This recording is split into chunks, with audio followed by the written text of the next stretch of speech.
Let's start.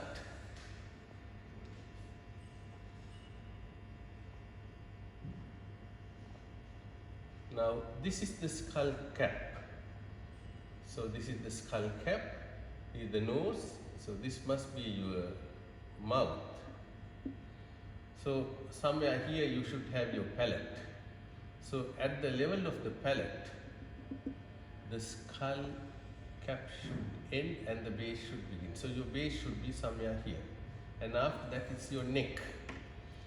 So your mandible should come here. And there you go. So can you see, basically, this is your skull cap and this is your skull base. Cap and a base. Then you have the mandible and the face hanging in front from the cap like that. So here the flow of the mouth, and then that's your neck.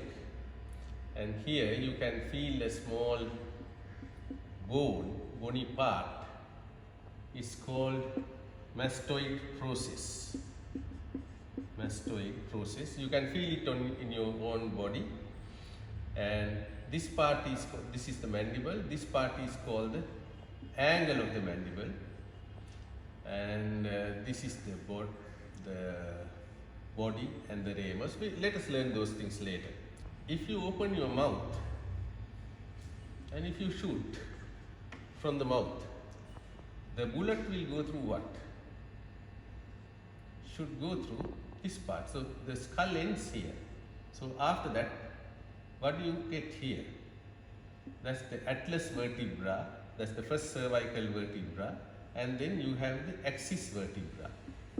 So you have the atlas and the axis.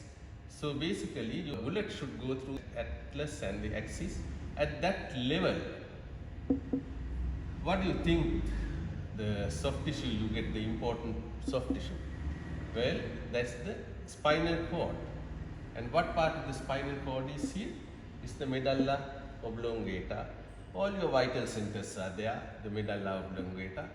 So if you shoot through your mouth, it will go through the medulla oblongata, atlas, axis, and you are dead.